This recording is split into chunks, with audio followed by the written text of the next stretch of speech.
Hi, I'm Marie Eldridge. I'm an educator in the Handi Quilter studio, and I'm going to show you some really fun things you can do with this 45-degree wedge template. I really like the ideas that I've come up with, that I've tried, and you can see maybe all of this different thread color here and how fun it is. First of all, we'll just do regular little triangles that you can do with the wedge. And then you can come back through. I'm just going to get this set up. I have my ruler base on. I'm using this Surefoot. And I'm going to set that needle down. All right, so I'm just going to bring this wedge in and line it up. That's the thing I love about Handi Quilter rulers, is there are lots of grid lines. So I have one grid line here. I also have right up at the top where I can see also a line, and I know exactly where it's going to stitch to, so I can put that so that it's even with the last one. So I have my ruler all set. I'm just going to go up, and it's going to be a nice sharp point because that stops you on the inside. Then I can just move my ruler over. The thing I love about these inside ruler shapes is it just gives you such a nice shape, and you can't go wrong. You get that nice shape there, that nice point. Okay, so I'm going to move over here to this one over here and just show you another thing. I'm going to use a little bit more of the ruler this time. I'm going to come in about 1/4 inch from that one that I stitched. Again, line up on the top, pick a grid line on the bottom, so you're lined up on this stitch line. I'm lined up on that stitch line. Now I'm coming in 1/4 inch, so I'm going to be down just enough that I'm covering up that last stitch line with my ruler. Okay, so now I'm just going to go up and come back down. And again, I can just go over 1/4 inch, bring my ruler down so that it's just on that last stitch line. Kind of line up there. Make sure you've got it at the top and at the side.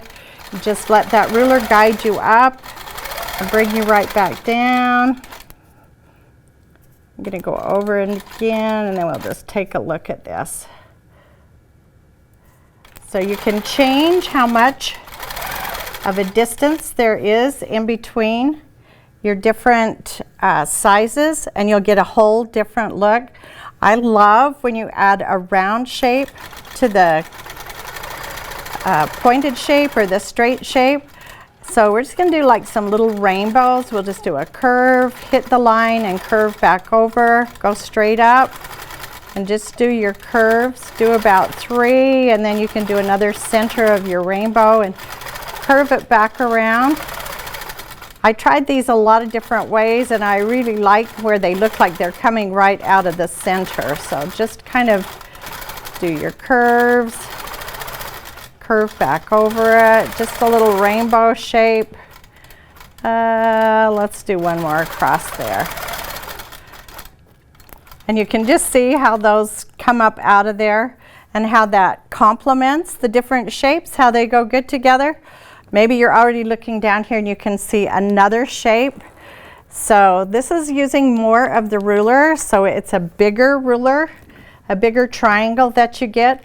The thing that I found using this wedge ruler is I really need to mark and be careful so that you get those lined up, so you get a nice a diamond shape out of it.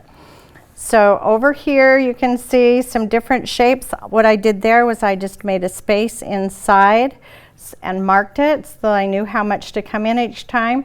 And these I did a little curve. So let's show you how to do those. First of all, let's do the curve.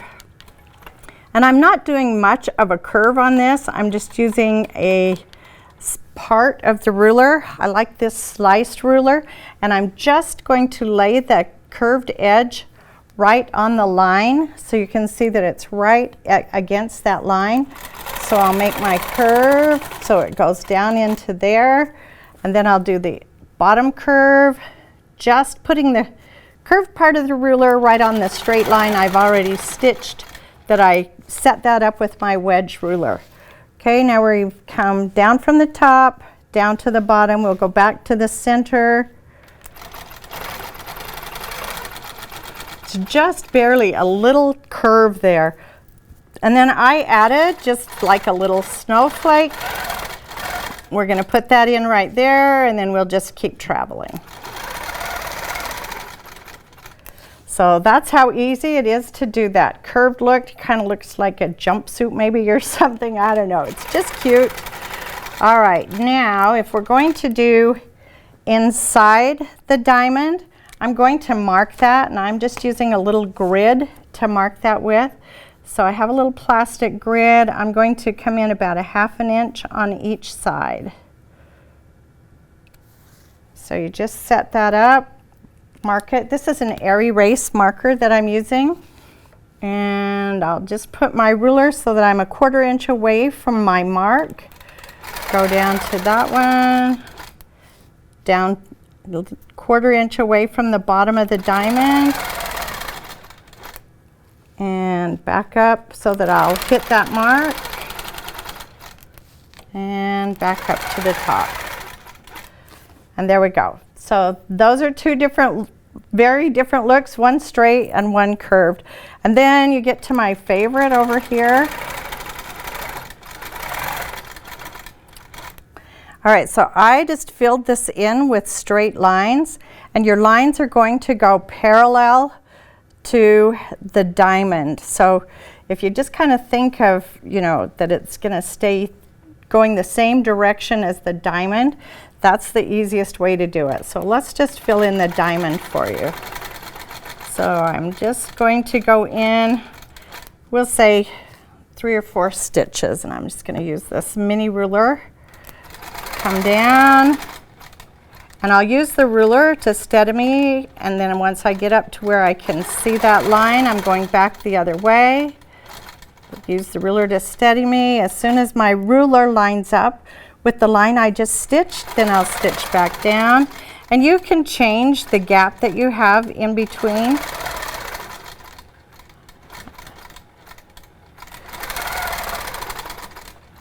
You want to line your ruler up with that line that you just stitched so that you can keep everything straight. So you can see just filling that in with straight lines. This would be cute just to have lines in the diamonds going across, but you can also put them in the half diamonds on the other side. Okay, yeah, we'll come back and show you how to do some other grids that you can do on your design. There are so many different things that you can do in a grid, but doing a grid that's made of diamonds, that is deluxe. So anything on an angle always adds more interest. First thing I want to do is tell you, when you do your grid, all you're doing is setting up and moving your wedge and just keep going across. Do that triangle shape, move it across, do the triangle shape, but measure very carefully so you're getting it exactly in the center so that your grid is well balanced, okay? The first one I'm going to do, I like to draw myself a little line. So I'm going to go up this line right here. So I'm just going to divide it in half because I'm only going to stitch in that top part of that. So we're just going to do little cursive E's or L's, long E's. We'll go right to that one, and then we can start filling this one. Kind of takes you a little bit to get in the rhythm of it, but then you can travel through those really quickly.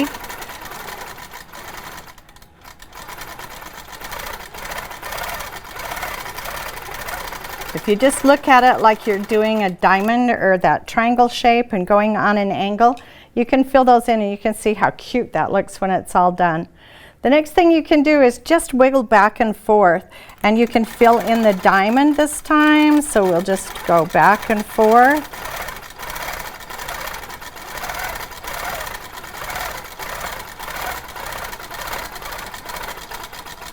And sneak down into the next one, do little skinny ones at the top. Okay. All right, so this next one looks like a whole lot of thread, and you have your choice. You can use fill every diamond, or you can do every other. So for me, it was easiest to do all the ones that are going this direction first. So it's just kind of an curved shape, kind of an S.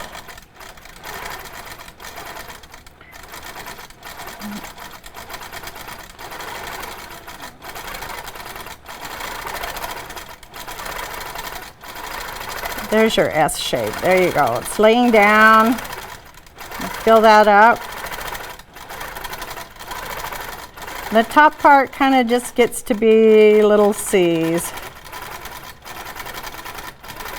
Then you can go back into an S shape. Then you can come back down and do a long skinny S on the other diamond next to it.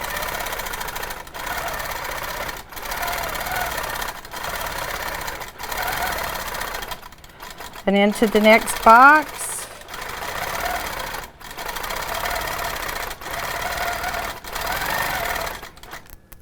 And that's all there is to it, and they fill up pretty fast. It's just that first part when you're setting it up, make sure you measure your grids, your spacing really careful. And I like these little plastic grids. These work really good to just measure. The next one we've done before. You can do all of your diamond or your triangle shapes, and then you're going to fill them in with straight lines. Again, follow the side of the triangle, and then the next one goes the opposite way.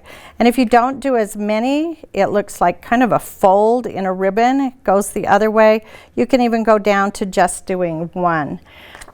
Thread color can make a big difference on what you're doing. I'll show you a different color. This was kind of my practice, but you can see the difference in using purple on pink or pink on pink and the look that you get. And I also have a quilt where you can see the difference of just a texture. So here's the different shapes that you can get using the wedge. And here, that's that triangle going one way and then tipping it the opposite way, and just fitting that in there. This one, you have lines coming up to it. You can do little diamond shapes. I found a lot of different ways that I added this into the quilt. Like here's one even down here where you can break up the center of your diamond just doing a wiggle. So there are a lot of different things you can do with the wedge ruler, especially this 45. I really like it as far as doing like a diamond grid.